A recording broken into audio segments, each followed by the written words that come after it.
Allez, bon La courage. connexion cloud. On va faire comme ça et on va zoomer encore.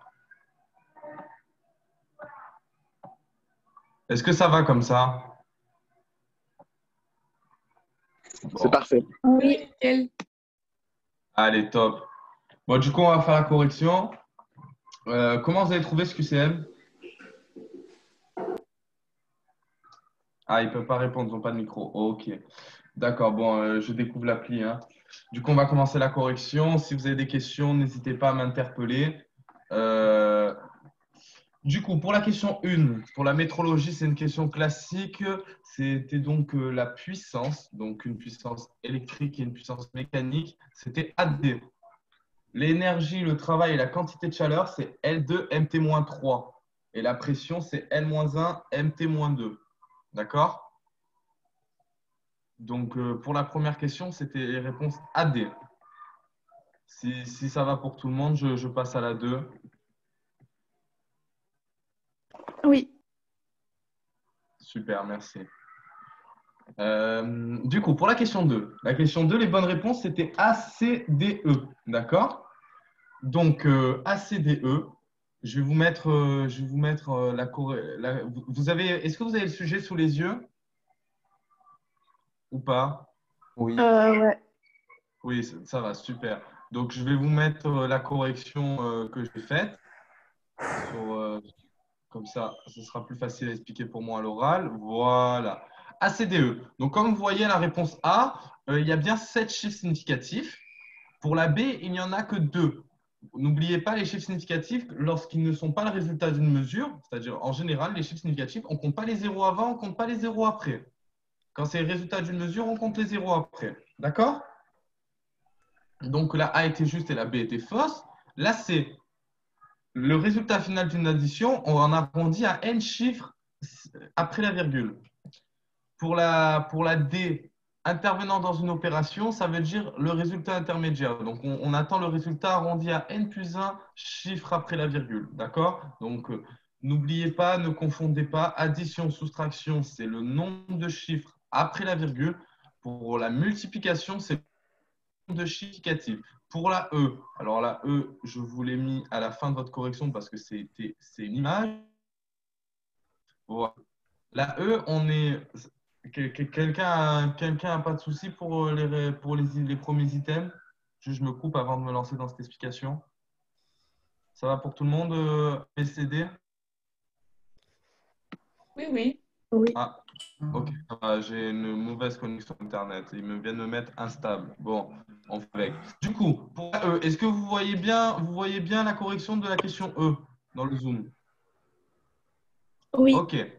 Du coup, on a une multiplication, on est obligé de faire l'opération. Pourquoi? Parce qu'il faudra regarder la dernière colonne de la somme partielle de la multiplication. Du coup, étape 1, on repère notre n, qui est le plus petit nombre de chiffres significatifs. Ici, n égale 2, parce que 1,7 pardon, a deux chiffres significatifs. D'accord?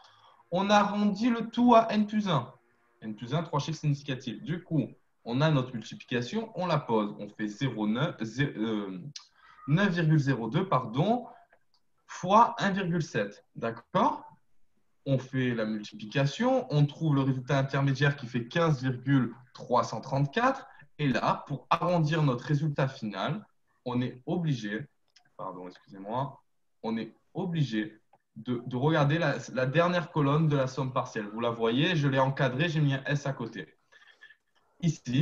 Ici, 6 plus 9, ça fait 15. C'est strictement supérieur à 9. Donc, on va arrondir à n plus 1 chiffre significatif, c'est-à-dire 15,3. Et l'item était donc vrai. Est-ce que ça va pour tout le monde, cette notion de chiffre significatif? Ouais. Est-ce Super. qu'on peut reprendre la D, juste Sacha, s'il te plaît? Alors, la D. Pour les additions, tu n'as pas besoin d'effectuer l'opération. Tu sais que tu regarderas par rapport à ton nombre de chiffres après la virgule. Le plus n, c'est le plus petit nombre de chiffres après la virgule. D'accord? Donc, on va remettre l'item. Comme ça, je l'ai sous les yeux. D'accord? Hop, hop, hop, hop, hop. Voilà, on est là. Du coup, ici, n, c'est 1. Tu es d'accord avec moi ou pas? 1,2, il a un chiffre après la virgule. Oui. Du coup, du coup, tu sais que ton résultat final, il sera arrondi à n, à un chiffre après la virgule. D'accord? Maintenant, quand on te met intervenant dans une opération, quand on te met ça, tu vois ce que j'ai surligné? Ah oui, mais j'ai confondu. J'ai compté 3 avec le 2. Voilà, donc quand on te met, eh oui, parce que tu as compté le nombre de chiffres Oui, significatifs. oui. Il faut faire attention, voilà. Il faut vraiment apprendre cette notion. Addition, soustraction, c'est le nombre de chiffres après la virgule.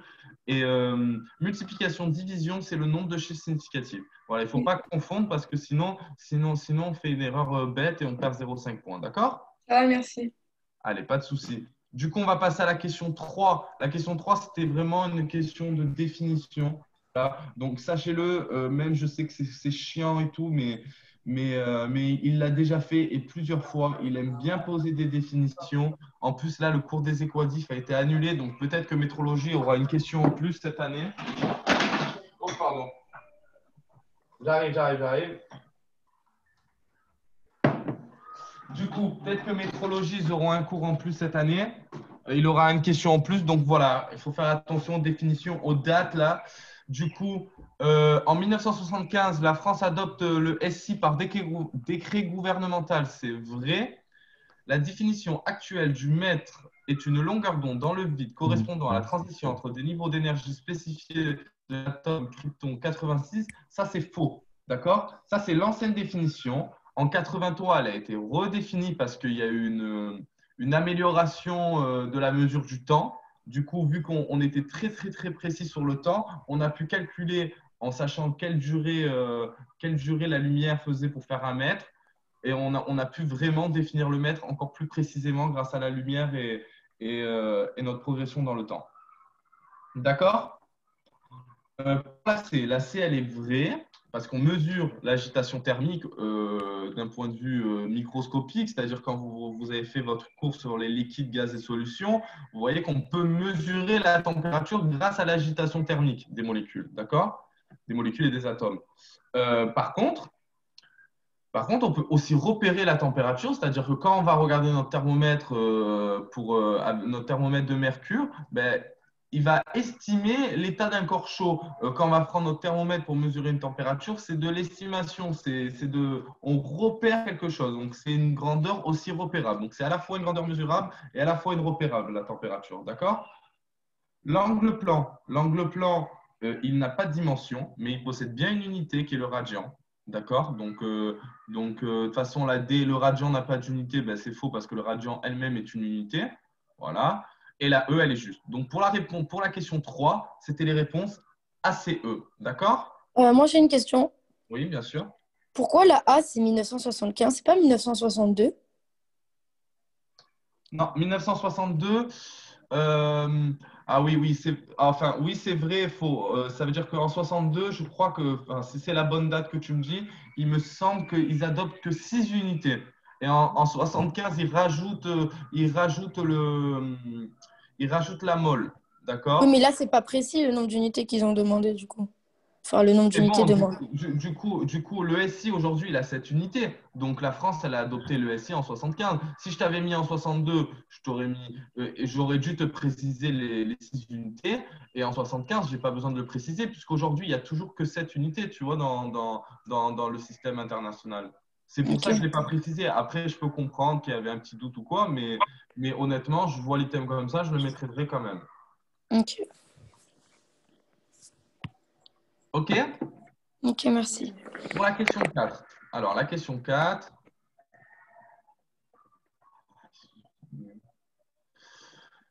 Pour la question 4, voilà, on commence à faire les fonctions usuelles. Du coup, d'après Bernoulli-Euler, c'est une définition du cours, elle est juste. Voilà, apprenez-la, cette définition, on ne sait jamais. Une fonction quadratique est le quotient de deux fonctions polynomiales. Alors ça, c'est faux. C'est une fonction rationnelle qui est le quotient de deux fonctions polynomiales. OK? Donc la B, elle est fausse. Pour la C, elle est juste. La sinus, c'est bien une fonction transcendante. Dans vos fonctions transcendantes, vous avez sinus, cosinus, exponentielle, logarithme. C'est tout ce que vous avez. D'accord? Pour la D, c'est bien une fonction polynomiale, car c'est l'exposant l'exposant n'est une fonction polynomiale, l'exposant n'est pas la variable. C'est la base qui est la variable. Et pour une fonction exponentielle, c'est l'exposant qui est la variable. D'accord? Je ne sais pas si je me suis fait comprendre. Je reprends. Fonction polynomiale, c'est la base qui est la variable. Et fonction exponentielle, c'est l'exposant qui est la variable. D'accord? Et la fonction sinus périodique de sinus de x plus 3pi égale sinus x, c'est faux, c'est sinus de x plus 2pi. Les fonctions sinus et cosinus sont périodiques de pi, d'accord? Retenez bien ça. Voilà donc pour la 4, les réponses étaient A, C, D. Est-ce que ça va pour tout le monde? Oui. Super. Du coup, on continue. À la 5, on va devoir un peu dézoomer. Vous m'avez dit que vous avez le sujet sur vous, c'est bien, tant mieux. Ah, attendez, à la limite, si vous avez le sujet sur vous, on va aller directement à la correction. Mais je n'aurai pas le graphique moi sous les yeux. Je vais aller le voir, je vais aller le chercher sur le téléphone. Je vais rezoomer.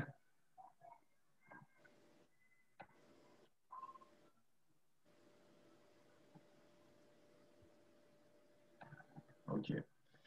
Du coup, voilà, c'est bon, j'ai la question sous les yeux sur le téléphone et sur l'ordi.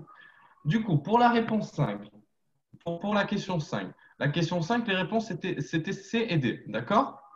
Donc là, on est face à une courbe log-log, d'accord? Donc, comment on le sait? On regarde bien sa droite des abscisses et sa droite des ordonnées, d'accord? Maintenant, on est face à une courbe comme ça. Comment on fait pour savoir quelle relation elle a?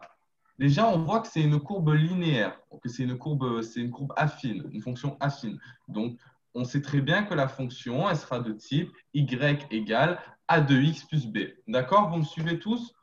Donc, là, vu qu'on est sur une échelle logarithmique, on va devoir transformer cette équation y égale ax plus b, on va devoir la transformer par rapport à l'échelle logarithmique. On est obligé, d'accord? J'essaye d'être le plus clair possible, c'est compliqué sans tableau. Du coup, on voit que la droite des ordonnées, il y a un logarithme, il y a une échelle logarithmique. Du coup, ça ne sera pas R, ça sera log de R, d'accord? Égale log de B. B, qu'est-ce que c'est? C'est l'ordonnée à l'origine. Vous êtes tous d'accord avec moi? L'ordonnée à l'origine, qui est sur la droite, l'ordonnée à l'origine, elle est, putain, excusez-moi, elle est aussi sur une droite. Et du coup, on la met sous logarithme, car on voit bien que ça soit l'abscisse ou les ordonnées, les deux sont influés par l'échelle logarithmique. D'accord? Excusez-moi pour le petit bug. Du coup, ensuite, on regarde nos x, notre m, notre grand M, qui est la droite des abscisses. La droite des abscisses, elle a aussi une échelle logarithmique, donc log de m. Et a, il n'est pas compris dans le logarithme. Pourquoi? Parce que c'est tout simplement le coefficient directeur. D'accord? Donc ça n'a rien à voir avec les droites. C'est pour savoir quelle pente va avoir la courbe. Et là, on voit bien que, du coup, c'est une courbe qui est croissante. Donc, du coup, on peut affirmer que par rapport à notre courbe, log de R est égal à log de B plus A fois log de M. OK? Est-ce que j'ai besoin de réexpliquer sur ça ou pas? Non. Non? Juste pourquoi c'est une courbe log-log? Regarde, tu as deux échelles logarithmiques, d'accord? Quand tu es sur ta courbe, tu vois, tu as des traits horizontaux à chaque point. Et tu vois que c'est pas tellement proportionnel. Là, c'est pas proportionnel.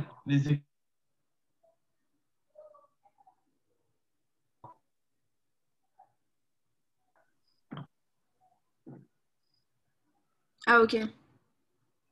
OK, d'accord. Du coup, tu sais que c'est comme ça que tu repères ton échelle logarithmique. C'est grâce au quadrillage que tu as dedans. Si tu avais eu que des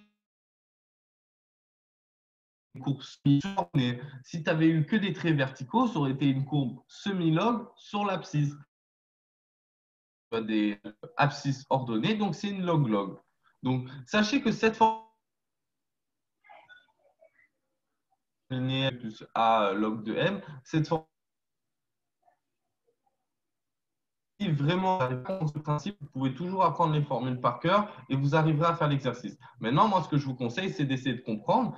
Et donc, du coup, si tu as une échelle logarithmique et sur les abscisses et sur les ordonnées, tu arrives à retrouver ta relation tu arrives à retrouver la relation que tu avais car tu sais ce que c'est une droite affine. Tu sais que c'est y égale ax plus b.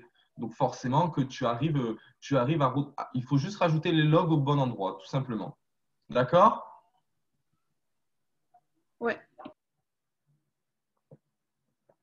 Ok. Du coup, on a notre droite, on a trouvé la relation de notre droite. Maintenant, ce qu'on veut, c'est avoir notre équation de base, c'est-à-dire R. Nous, ce qui nous intéresse, c'est R, ce n'est pas log de R. Donc, comment on va le retrouver log de R? Comment on va retrouver R? Grâce aux propriétés qu'on a sur les logarithmes et les puissances. Sachez que quand vous avez une courbe log-log ou semi-log, ça sera toujours du logarithme décimal. Voilà, sachez-le. À part s'il précise le contraire, mais normalement, c'est toujours du logarithme décimal. D'accord? Du coup, ici, je mets tout à la puissance de 10. D'accord? Ensuite, grâce à mes propriétés sur les logarithmes, je simplifie log de b plus a fois log de m. D'accord? J'ai simplifié ça. On a 10 log de r, 10 log de b fois m puissance a. C'est des fonctions réciproques, donc ça s'annule. Donc, on a R est égal à B fois M puissance A. D'accord? Et du coup, là, on a trouvé nos deux résultats. Nos deux résultats qui sont, j'ai dit CD, c'est ça, hein? CD, ouais. Est-ce que ça va pour tout le monde, ce point du cours? Ça va. Oui. Allez, très bien, on va passer du coup à la question 6. On va passer à la question 6 sur la fréquence de l'armor. Donc, ça, c'est tout simplement une définition que vous allez avoir, en physique dans votre cours de RMN. D'accord? Donc ici, on est face à une formule et on va demander de faire des différentiels. Qu'est-ce que la différentielle? C'est la même chose que la dérivée. Sauf grâce à la différentielle, on peut dériver plusieurs variables. On peut dériver des fonctions qui ont plusieurs variables. Ici, nu0, la fréquence de l'armor, elle a deux variables. Elle a le rapport gyromagnétique, qui varie en suivant la masse du noyau de l'atome, et le champ magnétique intense, qui varie suivant quel champ magnétique intense on met dans notre cours. Je ne sais pas si vous l'avez encore abordé, la RMN ou pas, mais voilà, sachez. Donc ici, on a deux variables, on a deux chiffres, on a deux lettres, deux inconnus qui peuvent changer suivant quel atome ou quel champ on met. D'accord? Du coup, on va dériver nu0, on va dériver la fréquence de l'armor par rapport à gamma. Gamma qui est le rapport gyromagnétique. D'accord? On dérive par rapport à gamma. Donc, si gamma est la variable, ça veut dire que B0 devient une constante. Si on dérive par rapport à gamma, tout le reste devient des constantes. Donc, ici, si on dérive par rapport à gamma, ça fera donc B0 sur 2pi, D de gamma. D'accord? Si on dérive par rapport à 0, ça fera donc gamma sur 2pi, D de B0. D'accord? Et donc, la dérivée totale, elle est à votre troisième point. Ça fera donc B0 sur 2pi, D de gamma, plus gamma sur 2pi, D de B0. Est-ce que ça va pour tout le monde? Oui. Très bien. Maintenant, quand on recherche l'erreur absolue ou l'erreur relative, l'erreur absolue, n'est ni plus ni moins que la différentielle de nu0. Donc, juste la ligne au-dessus, c'est la même chose, hein. C'est juste qu'on met tout en valeur absolue. Ça veut dire que s'il y avait eu un moins, s'il y avait eu une valeur négative, on s'en fiche, on met tout en valeur absolue. Donc, c'est ce que j'ai fait. On change les d par les deltas. C'est une question d'écriture, c'est tout, ça ne change rien. C'est toujours des différentiels. Donc là, on retrouve bien, du coup, B0 sur 2pi, delta de gamma, plus alpha sur 2pi, delta de B0, le tout en valeur absolue. OK? Est-ce que ça va pour tout le monde, l'erreur absolue? Oui. Je vais passer à l'erreur relative. Donc, l'erreur relative, on prend l'erreur absolue, on la divise par l'équation de base. L'équation de base, c'est quoi? On la divise par la fréquence de l'armor elle-même. C'est ce qu'on vient de faire là. Du coup, vous voyez, j'ai mis nu0 ici. Donc, du coup, on voit bien que sur l'image, j'ai développé nu0. Donc, ça fait bien gamma B0 sur 2pi. Et après, tu supprimes et tu arrives à ton résultat qui est delta gamma sur gamma, valeur absolue, plus delta B0 sur B0 en valeur absolue. OK? Est-ce que ça va? J'ai essayé de, dans la correction, j'ai vraiment beaucoup détaillé le calcul pour que vous compreniez tout. Est-ce que c'est bon pour tout le monde? Ouais. Ouais.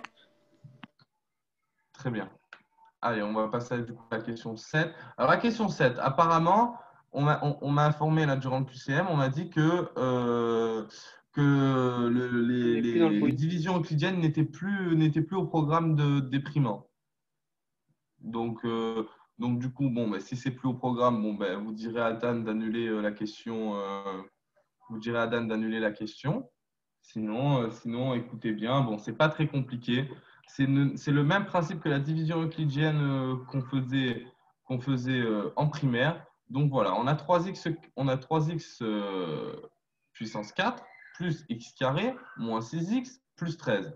Le tout divisé par x carré moins 2x. D'accord? Donc, moi, qu'est-ce que je fais? Dans 3x puissance 4, combien j'ai de x carré? J'en ai combien? J'en ai 3x carré. 3x carré fois x carré, ça fait 3x puissance 4. Et ensuite, 3x carré moins 2x, ça fera donc, ça fera donc moins 6x au cube. Et vu qu'il y a déjà le moins devant, le moins par moins, ça fait plus. Et donc, ça fera plus 6x au cube. D'accord? Donc, du coup, on arrive sur le 6x au cube, on descend tous nos termes. 6x au cube plus x carré moins 6x plus 13. Donc là, on va chercher à résoudre dans 6x au cube combien il y a de x carré? Il y en a 6x. Donc, moins 6x au cube plus 12x carré. Pourquoi? Parce que 6x fois 2, ça fait 12x carré. Donc, 12x carré plus carré, 3x au carré, 13x au carré. Donc, ça fait 13x au carré. Dans 13x au carré, combien j'ai de x carré? 13, ainsi de suite. Le reste est là, le quotient est là, et voilà. Après, c'est un peu compliqué de vous expliquer mieux que ça, mais voilà. Si vous l'avez plus au programme, bon, c'est pas grave, oubliez-le. Sinon, je ne sais pas s'il y a que des primants ou s'il y a aussi des doublants dans cette correction de QCM. Pour vous, retenez bien. Vraiment, c'est comme la division euclidienne qu'on apprend quand on est en primaire. C'est le même principe. Est-ce que ça va pour tout le monde, ça? Ouais.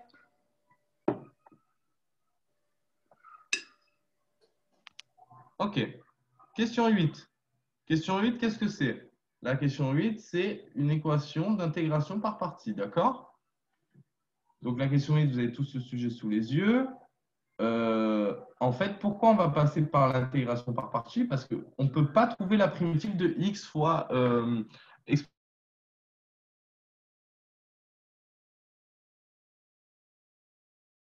c'est pas possible de trouver l'intégration par partie. D'accord? Vous entendez bien là? Ça bug un peu. Ah, ça bug, hein, ça bug. C'est ce qui vient de me dire le truc. Alors, je me répète, c'est un exercice d'intégration par partie. Donc, en fait, tout simplement,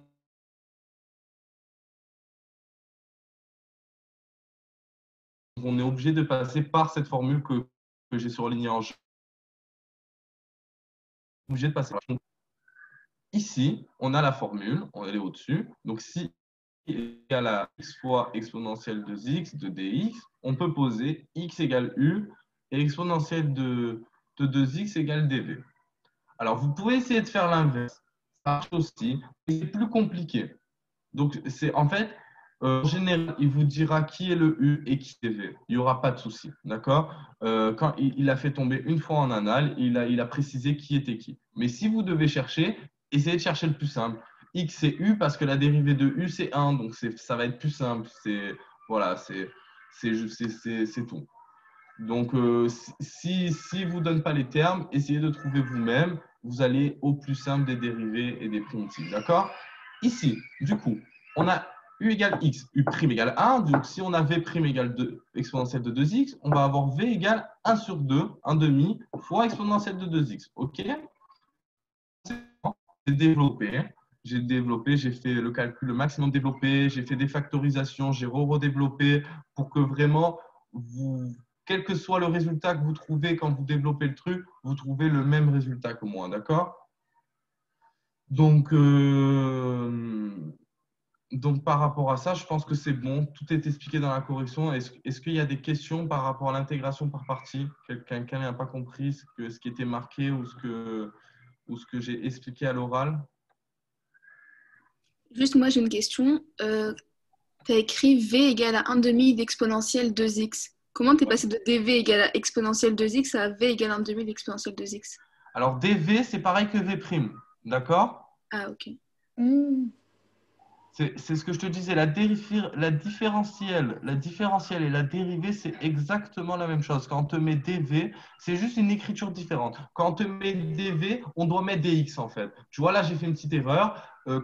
Quand j'ai mis u et quand j'ai mis dv, j'aurais dû mettre x dx égale u et j'aurais dû mettre exponentielle de 2x dx égale dv, d'accord? Mais si on met le v', on n'a plus besoin de mettre le dx en fait. C'est tout. C'est la seule différence qu'il y a entre les deux. Donc, quand on te dit maintenant, par rapport à la formule, si je te dis que v', c'est exponentielle de x, je fais juste la primitive pour trouver v. OK? Ok, merci. Ok. Voilà, et après, je développe et je trouve. OK? Ça va pour tout le monde? Très bien. Pour la question 9. Pour la question 9, je vais un peu rezoomer. Alors, ici, on a un tableau. On a un tableau et on te dit ton nombre d'intervalles. On te le dit ici, entre 10 et 22. D'accord? Donc déjà, on n'aura pas besoin d'aller jusqu'à 24.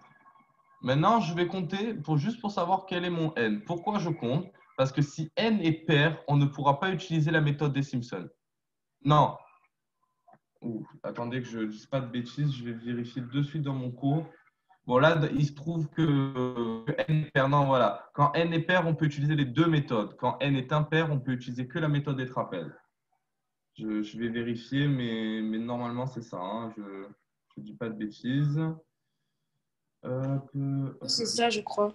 Oui, non, mais je sais, mais je préfère vérifier. Au moins, je suis tranquille, que je ne vous ai pas dit une bêtise, mais je suis sûr que c'est ça. Les réponses ici, c'était AD, du coup. D'accord? Je vais vous montrer comment on compte les intervalles. Je veux juste vérifier que je ne dise pas de bêtises sur ça. Ok, là, je suis dans les mathématiques.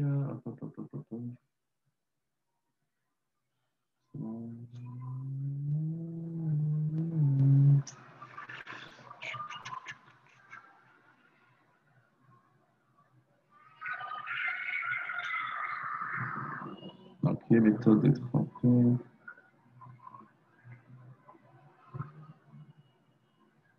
Voilà, c'est bon, c'est sûr. Donc, il faut que ton n il soit pair, d'accord?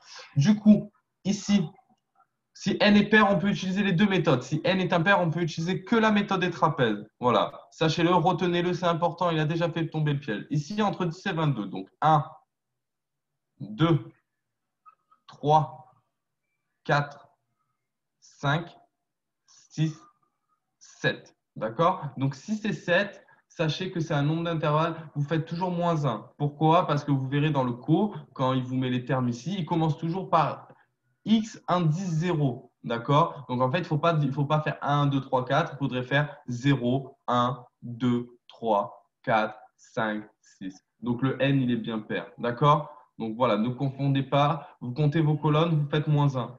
Ou vous faites plus 1. Mais vous surtout ne comptez pas les colonnes et vous dites ah n est impair et vous vous trompez sur ça, ça serait dommage, d'accord?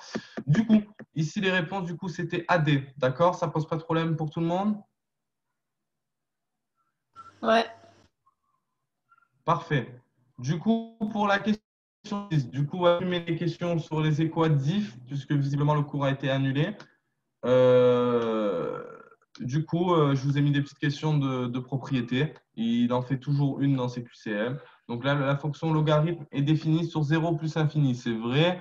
La dérivée est égale à 1 sur x. C'est vrai. La dérivée est égale à 1 sur ln de e de x. C'est vrai, puisque c'est des fonctions réciproques. Donc, 1 sur ln de e de x est égal à 1 sur x, tout simplement. Ln de 1 égale 0, c'est vrai. Elle transforme un produit en différence. Ça, c'est faux. D'accord? Elle transforme, si on fait logarithme de a plus logarithme de b, c'est égal à logarithme de a fois b. OK? Donc, Ça du va coup, pour c'est tout le somme monde? en produit. Elle transforme une somme en produit, oui. Non. Ça dépend dans quel sens on le prend. La fonction de logarithme n'est pas rien. Elle transforme un produit en somme. Elle transforme un produit en somme. Ok. Parce que là, concernant la fonction, donc on part du logarithme pour aller vers le. Donc, elle transforme un produit en somme. OK? Ok. Pour la question 11, c'est une question bonus. Du coup, je vous ai dit les réponses ou pas? Donc, c'était pour la 10, c'était A, B, C, D. Pour la question 11, la A est fausse. C'est exponentielle de A fois exponentielle de B qui est égale à exponentielle de A plus B. D'accord? La B, elle est fausse. C'est A puissance 1 moins B. Attention, ne faites pas l'erreur. La C est vraie. La C est vraie. La D, elle est fausse parce qu'on met pour tout A, donc on ne peut pas sortir le carré de la parenthèse parce que sinon, A, il peut être inférieur à 0, alors qu'on l'a vu dans la question précédente, la fonction logarithme est définie sur 0 plus l'infini. Et même le 0 est interdit. Il faut forcément que ça soit strictement supérieur à 0. D'accord? Donc là, s'il avait mis pour tout A strictement supérieur à 0, là, c'était bon. Et pour la E, elle est juste, il n'y a pas de souci, c'est une propriété sur vos puissances. Voilà. Donc, pour la correction, j'ai fini. Donc, hop, on va corriger ça. Pour la correction, j'ai fini. Est-ce que vous avez des questions hors QCM ou sur le QCM, peut-être sur un truc, je suis allé trop vite pour vous. Sachez que voilà, j'ai fait une correction super détaillée. Donc, je ne vais pas dire grand-chose de plus que ma correction. Pour l'intégration par partie, il faut toujours faire comme ça. Toujours. Ok. Toujours. Après, va dans ton cours, tu as deux formules pour les intégrations par partie. Ce sont les mêmes. C'est juste s'il y a des bornes, s'il n'y a pas des bornes, en fait. Genre, tu sais, ton A et ton B qui sont aux bornes de ton intégrale. Ici, c'est une intégrale indéfinie, tu vois, pas définie. Et des fois, tu as des intégrales définies avec des bornes définies, du coup, des bornes dites. Donc, quand tu as des bornes, c'est pas exactement. C'est la même formule, mais juste, il faut prendre en compte les bornes, forcément. D'accord? Ok. Les autres, est-ce que vous avez des questions en particulier? Il y a quelqu'un qui a envoyé un message. Ok. Moi, j'ai rien reçu, hein. Ah, c'est sur l'appli? Oui, sur Zoom. Apparemment, on te demande si c'est possible de faire les développements en série.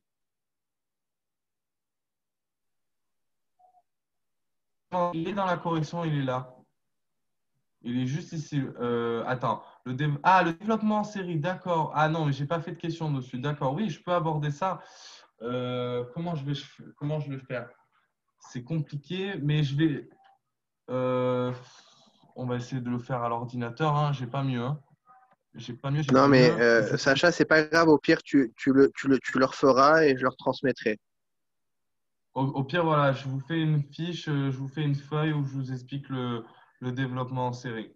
Tu pourras faire une petite vidéo même. D'accord, je fais une petite vidéo. Allez, Est-ce que super. vous avez d'autres questions? On finit. Donc voilà, le cours est enregistré. Donc vous pouvez quitter de suite et je vous enverrai le lien comme d'habitude. Merci Sacha. Merci à Merci. toi. Merci. Merci, au revoir, bon courage. Au revoir.